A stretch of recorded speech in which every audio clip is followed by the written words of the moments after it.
Hey, everybody, it's Jeff here with the Money Trucker Podcast. And this is a special episode today. And it's a best of our Entrepreneur Essentials show. I did this show for about 4 years in both YouTube and podcast fashion.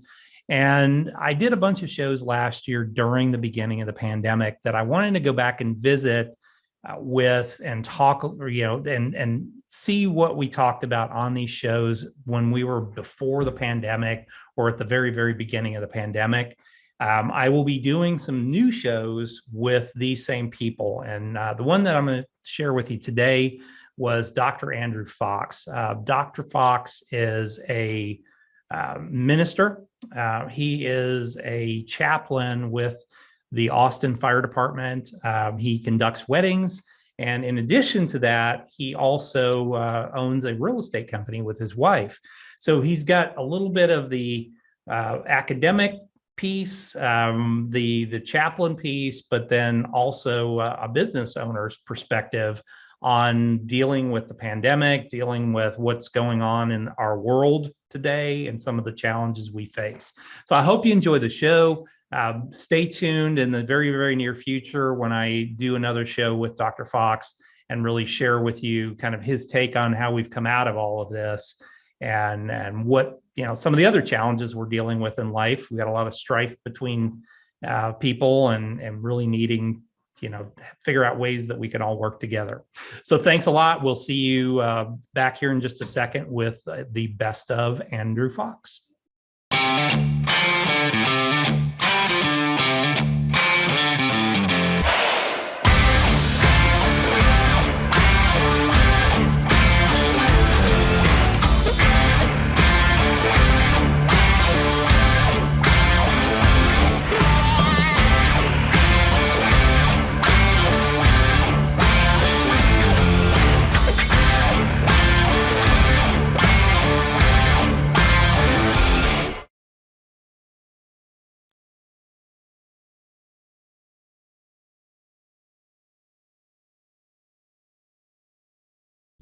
Hey, everybody, it's Jeff here once again with Entrepreneur Essentials, and we are really excited today to have one of my friends on, Dr. Andrew Fox.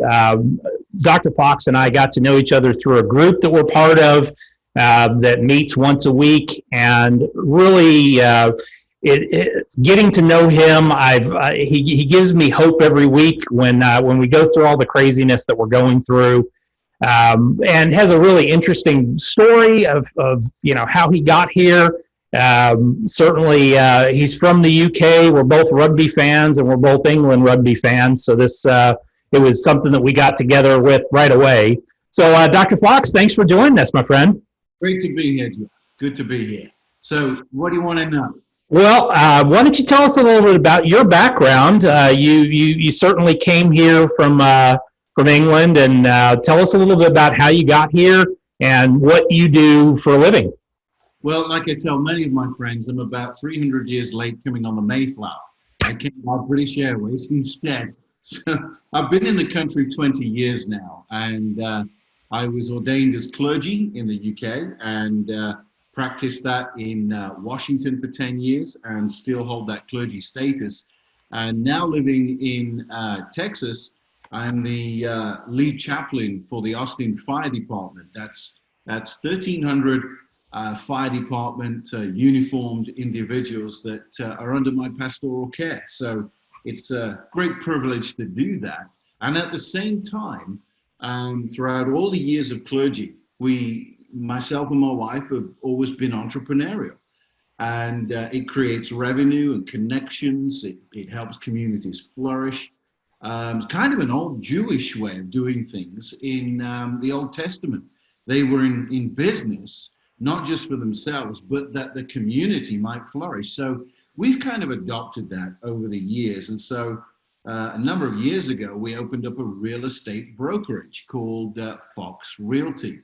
And so that world of chaplaincy and the world of real estate tend to merge because everyone has to live somewhere.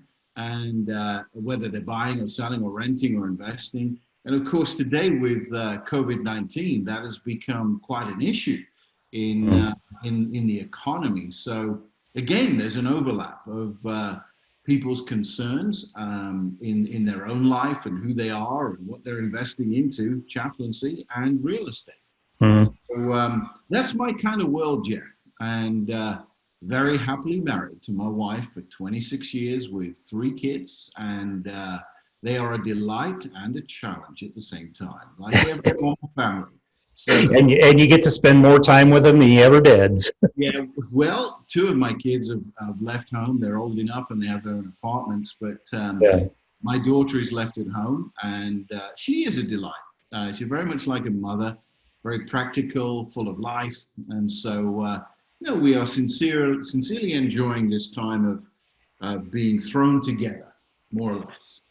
Well, let's first talk a little bit about your primary vocation, and that's the real estate side of things. How are you able to conduct business today? Because real estate's kind of an in-person thing, and with us having to socially distance, or I don't consider it socially distance, I consider it physically distancing.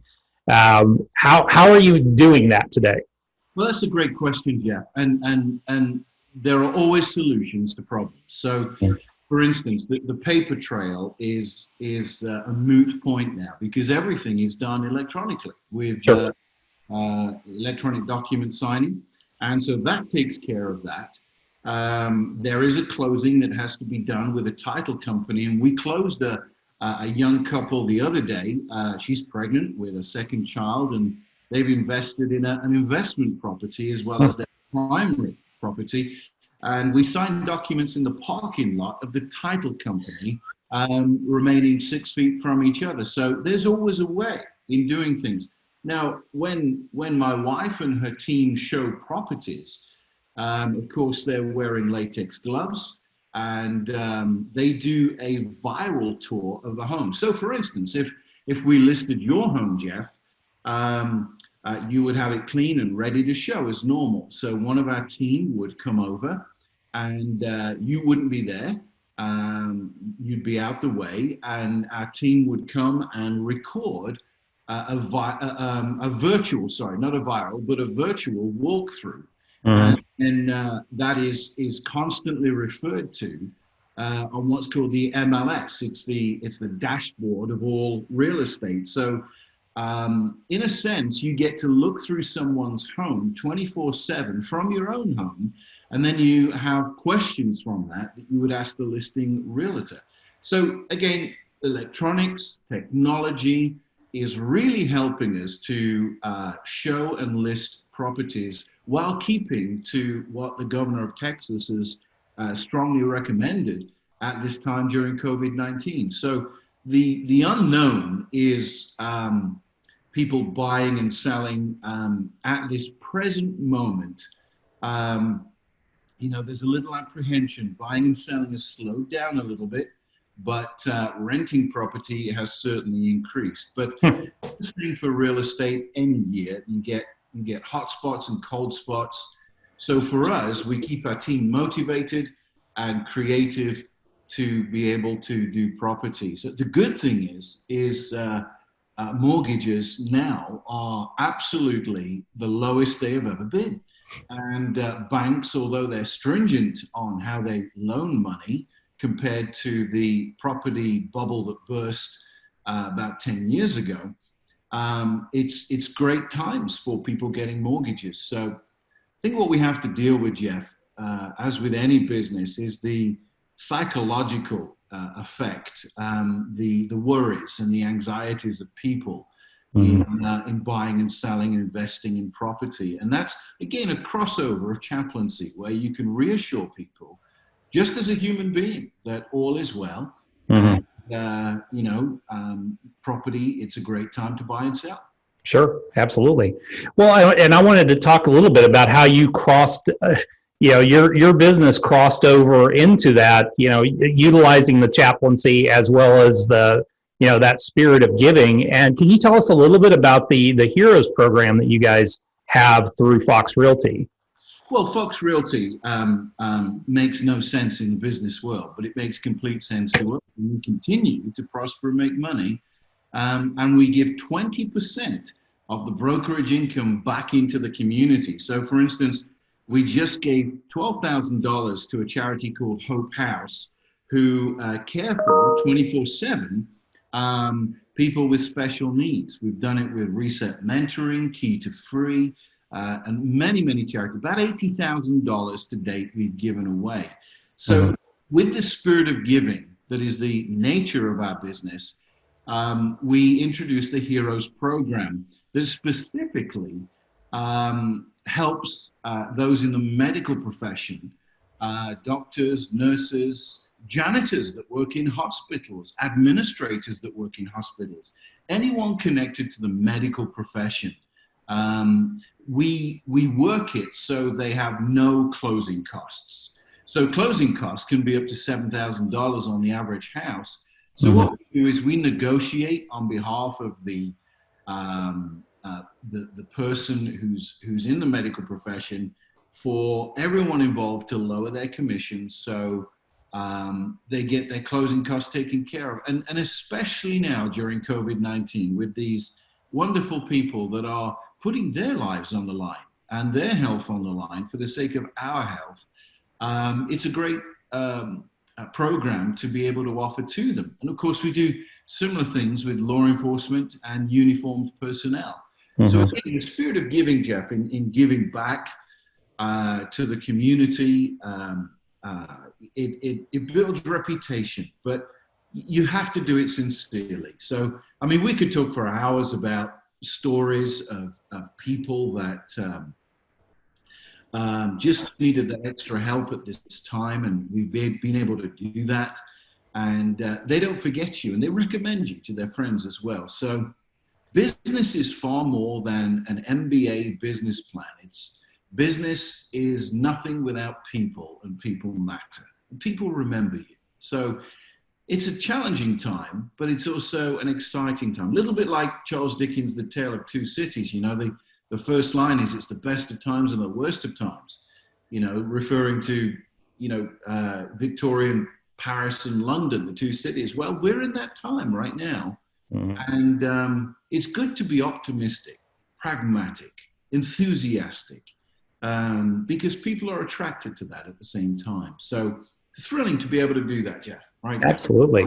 Well, tell us a little bit about, your other part of your world is the chaplaincy for Austin Fire. Tell us a little bit about how they're holding up under all this craziness going on. Well, obviously, our Chief Baker is very, very strict with the rules, the policy, the regulations on firefighters with their shifts, because, they cannot remain 6 feet apart in a fire engine. They cannot remain 6 feet apart when they attend a problem, when they're called out. So these really are men and women who are incredibly loyal to each other and to the community. But of course, that has an effect on them too. So, I get on Zoom, I call them, and in some cases go visit them, and I'll stand on the back porch and they'll be at the back door and we're talking, so we keep that distance, and just a pastoral support. And every time I've said to a firefighter, do you mind if I just say a prayer for you? No one has said no. Everyone has said yes, including those atheists that I know, because as they say, God doesn't believe in atheism. Doesn't matter what atheism believes. And so that kind of pastoral help, I'm not inviting people to church. I'm not receiving an offering. I'm not asking them to volunteer. It's just pure and simple, a pastoral support to these wonderful men and women. And there's something very humbling in that at the same time. And it's a great privilege to be able to do. In fact, last Saturday, there was a firefighter and his bride that had to cancel their wedding. So we got together on Zoom. There was myself as clergy, the chaplain, there was the couple, and there was the couple's mom and dad and her mom and dad. So there were all of us on Zoom, and I officiated their wedding ceremony there on Zoom. And there were tears, and when I got to the end, I said, "You may now kiss your bride." They kissed, and everyone went crazy on Zoom. And so, again, like real estate, people find a way. And it's wonderful to see that positive human spirit working in the community. So lots of rewards. You know, it helps you sleep well as well. Excellent. Well, thank you for doing that. I mean, I guess from my perspective, one of our advisors with BK Wealth is actually a firefighter. He's a firefighter lieutenant, and so he's, they're experiencing that, him coming home and then being concerned about it. So thanks for being there for them, because I know it's just very challenging right now. Absolute pleasure. With that, so let's go ahead and take a break here. We'll hear from our sponsors, and then we'll come back, and Dr. Fox is going to talk a little bit about his new book that's out and talk a little bit about the upcoming Easter week and all the things going on around the world and ways to worship at this time. So hang on, we'll be right back. All right, so we'll just take a little break here in the center, and then we'll start back up. What's the name of your podcast? It's called Entrepreneur Essentials 2.0. Entrepreneurs Essential 2.0. 2.0. Yeah, and I'll send you the link to this when it goes out. So, because I'll give it a push. Okay. To my world. Yeah. And get some traffic moving your way. Absolutely. Well, cool. All right, so you ready? Yep. Hey, everybody, welcome back. And we're back here with Dr. Andrew Fox, and he's going to tell us a little bit about his upcoming book, or actually it's out and official now. So, Dr. Fox, tell us a little bit about what the book is about and what we can learn from it. Well, the book is the result of 7 years of research amongst undergraduate students in the city of Austin. I've been able to adjunct teach as a professor in 3 universities. And from that, over these years, I did a lot of research to inquire about the experience of the body and blood of Christ as students participate in Holy Communion, or the Eucharist as we call it. And so it sounds very religious, but it's not. It's a book of 6 sections that looks at the history of the Eucharist and how we practice it, how we arrived here today, a biblical theological take on it. But it all leads to the so what of the book. What's the point of the research? And so the point in the final section is a model of communicating to late millennials and Generation Z.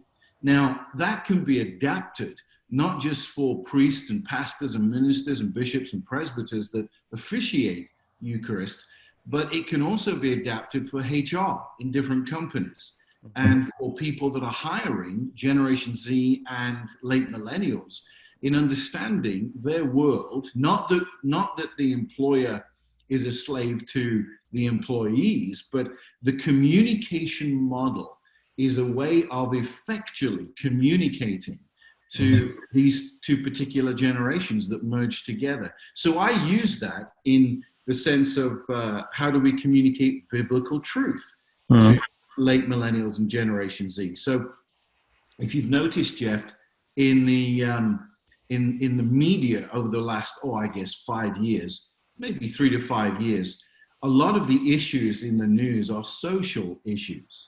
They're not necessarily hard and fast issues of going to war with another country or the interest rate of a mortgage. They're very social issues and political correctness. Well, how do you communicate biblical truth into that? And so the book I wrote explores this through the research. There was 425 students that were involved. Wow. And it's now available on Amazon and Kindle, Barnes & Noble, and a bunch of other platforms in paperback form, or you can get it electronically as well for your Kindle or iBook or Nook or something like that. But, this coming Sunday, April the 12th is Easter Sunday. And, we're presented with so many challenges because right now we cannot congregate together. So what I'm going to do is release the book this week on social media, and then there'll be a full launch that comes afterwards. But I want to capture this Easter time. I was on a Zoom meeting with a colleague in the UK who is a canon in the Church of England. And he told me that the attendance in the Church of England has tripled since they've gone online for online services. So this coming Sunday in the UK, the US, all over the world, people will be celebrating Mass if they're Catholic, or the Eucharist if they're Protestant, or Holy Communion if they're evangelical, Pentecostal, or non-denomination. They'll be celebrating communion in a unique way where we cannot be together physically, but we can be together spiritually. We can be one. And so I think the book speaks to that, of how biblical truth can be communicated. So again, it's the best of times and the worst of times. So even the Pope in the Vatican is conducting Mass on his own, but through the internet to the masses. And so I will. In fact, this Sunday, I'll be teaching a lesson Sunday evening to a group on the resurrection. But in the morning, I'll be joining a host of other people in celebrating communion via Zoom. So good time to release the book without capitalizing on it. And it leads to an official launch when all is settled down. But spirituality is an all-time high right now, Jeff. Really is. Well, can you talk a little bit about, I mean, you know, a lot of our audience are entrepreneurs. They're facing some of the biggest challenges in their businesses. You know, certainly facing challenges of being home with their families and trying to conduct business and everything else. You know, can you give some advice on, you know, what people can do from at least a spiritual and psychological perspective right now in this kind of crazy world we live in? Well, you know, the best way I can answer that is to not only include myself in the learning process, but is to tell it in story form. The answer to that question. There was a Latino, that's what he called himself, a Latino professor that I had in Washington State when I was a student up there. And he's only about 5'2" tall, and he walked into the classroom, and there's all of us there doing our PhD. And he put down his books, and the classroom went quiet. And he said, "Ladies and gentlemen," in his Latino accent, which I can't do, he said, "To be, to become, and then to do." And none of us had any idea what he was talking about. And then he repeated it. He said, "To be, to become, and do." And he said, "This is countercultural to American life." And then we really sat up and began to listen. He said, in the world of entertainment and politics and education and the media, he covered all the fields of professions. He said, "We are quick to do, but slow to be." And then he said, Amy Winehouse, of all people, old man Latino, quoting Amy Winehouse, "She knew how to do, but failed to know how to be. And she died at the age, well, she was very young." And he started to go through a list of names of Whitney Houston, Elvis Presley, many, many more, Marilyn Monroe. They knew how to do what they did very well, but who they were as people, they didn't know how to be. And so, you know, Michael Jackson would be a case study for that. You know, I think that he was a child trapped in an adult's body, but he was one of the greatest performers. He knew how to do, but didn't know how to be. But he said American culture is to do, and then hopefully you'll become, and eventually you'll be something. But he said history shows us that we first must know how to be, then we can become, and then we can do. And so it was a profound thing. And I really think this COVID-19 crisis that we're in, that's forcing us all together, where CEOs and minimum wage individuals, the whole spectrum of the marketplace is on an egalitarian playing field. In other words, everyone's on the same footing. We are at home, we are with our families and children, you know, very little interaction with the outside world. And it's a great time to practice reflecting and contemplating and meditating to know how to be. then become, and then do. So my friends in the UK, my friends in India, South Africa that I've been on Zoom meetings with, contrary to the popular rhetoric, they are rediscovering who they are as a husband, as a wife, as a son, as a daughter, as a father, as a mother. And I'm hearing so many good stories of families getting together. Yeah, it gets irritating and people need their own space. Let's not deny that. But I think once all this has calmed down, as we move out of this period, people would have discovered who they really are. To be first, then to become, and then to do. What intrigues me is all those undergraduate students right now that are no longer in a class but have to do everything online. That generation of students, my hope is that they will know who they are better than preceding generations. And so it's an opportunity to breathe. In fact, one of my colleagues in Bombay, in India, said the dolphins are swimming back into the bay and the skies are bluer because there's less pollution. Some of my friends in England are saying, you know, you can hear the birds sing earlier in the morning. We didn't hear it before.